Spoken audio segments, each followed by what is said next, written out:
വീണ്ടും പട്നയിലേക്ക് പോവാം. ശ്രീനാഥ് ചന്ദ്രൻ തത്സമയം അവിടെ നിന്ന് ചേരുന്നു. ശ്രീനാഥ്, JDU ഓഫീസിന് മുന്നിലാണുള്ളതെന്നാണ് ഞാൻ മനസ്സിലാക്കുന്നത്. എന്താണ് അവിടുത്തേക്ക് പ്രതികരണങ്ങൾ? 10ാം തവണയും മുഖ്യമന്ത്രിയാകാൻ പോകുന്നു നിതീഷ് കുമാർ എന്ന് ഏറെക്കുറെ ഉറപ്പാണ്. അത്തരം പ്രതികരണങ്ങൾ വന്നു കഴിഞ്ഞു. എന്താണ് ആ ക്യാമ്പിൽ നിന്ന് നമുക്ക് ലഭിക്കുന്ന വിവരങ്ങൾ? ഒപ്പം തന്നെ ജനങ്ങൾ എന്താണ് നടത്തുന്ന പ്രതികരണങ്ങൾ?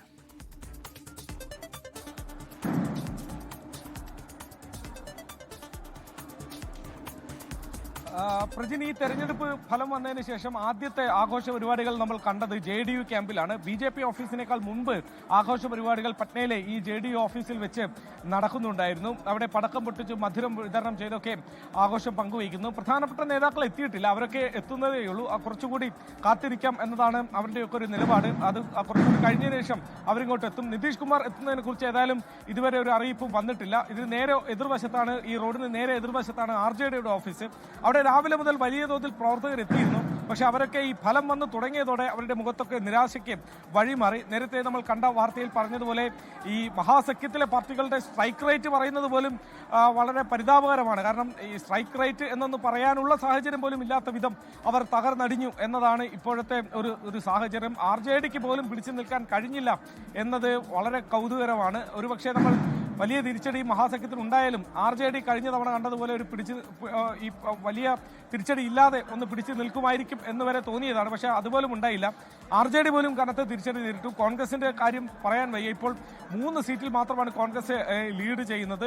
ഇടതു പാർട്ടികൾക്കും വലിയ തിരിച്ചടി ഇതിനോടകം തന്നെ ഉണ്ടായിട്ടുണ്ട്. അങ്ങനെ മഹാസഖ്യത്തിലുള്ള പാർട്ടികൾക്കെല്ലാം ഒരുമിച്ച് ഈ ഒരു NDA സുനാമിയിൽ വലിയ തിരിച്ചടി ഉണ്ടായി എന്ന് പറയേണ്ടി വരും. ഏതെങ്കിലും ഒരു മേഖലയെക്കുറിച്ച് പറയാനില്ല.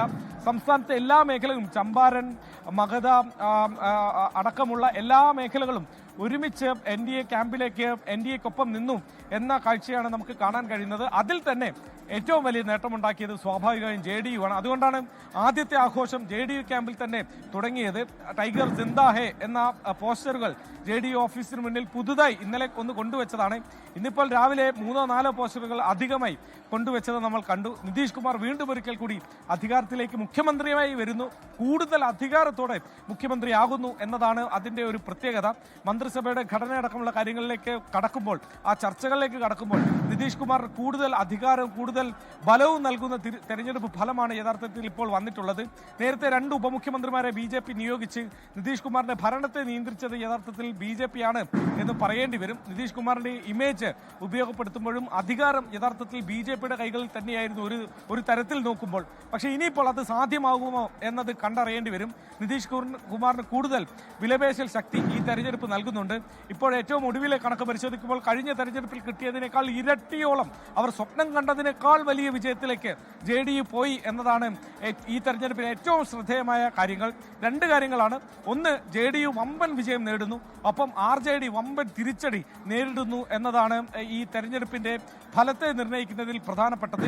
അതിൽ തന്നെ RJDയുടെ മുഖ്യമന്ത്രി സ്ഥാനാർത്ഥിയായ തേജസ്വി യാദവ് പോലും രാഘോപൂർ പോലെ ഒരു മണ്ഡലത്തിൽ അദ്ദേഹം പുറകിൽ നിൽക്കുകയാണ്. ഏതാണ്ട് 9,000-ഓളം വോട്ടിന് അദ്ദേഹം പുറകിൽ നിൽക്കുമ്പോൾ അത് ആ ഒരു തിരിച്ചടി പൂർണ്ണമാവുകയാണ്. RJDക്ക് ഉണ്ടാവുന്ന തിരിച്ചടി പൂർണ്ണമാവുകയാണ്. തേജസ്വിക്ക് പോലും പിടിച്ചു നിൽക്കാൻ കഴിഞ്ഞില്ല. ലാലു പ്രസാദിന്റെ 2 മക്കളും, തേജസ്വിയും തേജ് പ്രതാപ് ഈ RJDയിൽ നിന്ന് പുറത്താക്കപ്പെട്ടതോടെ മറ്റൊരു പാർട്ടി രൂപീകരിച്ച് മറ്റൊരു തെരഞ്ഞെടുപ്പ് പരീക്ഷണത്തിലായിരുന്നു. ആ പരീക്ഷണം അമ്പയെ പരാജയപ്പെടുത്തു. മഹുവയിൽ അദ്ദേഹം 3ാം സ്ഥാനത്താണ്. ഇതിനോടകം തന്നെ തോൽവി ഉറപ്പിച്ചു കഴിഞ്ഞു. തേജസ്വിയുടെ കാര്യത്തിൽ ഔദ്യോഗികമായ ഒരു പ്രഖ്യാപനം ഇനിയും ഉണ്ടാവേണ്ടതുണ്ട്. ഇനിയും വമ്പൻ മാറ്റങ്ങൾ, അത്ഭുതകരമായ ചില മാറ്റങ്ങൾ സംഭവിച്ചാൽ തേജസ്വിക്ക് തിരിച്ചു വരാം. അതല്ലെങ്കിൽ തേജസ്വിക്കും തോൽവി തന്നെ സംഭവിക്കും. ലോകത്തെവിടെയായാലും ഏത് സമയത്തും 24 വാർത്തകളും ഓഗ്മെന്റഡ് റിയാലിറ്റി പാക്കേജുകളും എക്സ്പ്ലെയിനറുകളും വിശദമായി കാണാൻ ഞങ്ങളുടെ YouTube ചാനൽ നിങ്ങൾക്ക് സബ്സ്ക്രൈബ് ചെയ്യാം.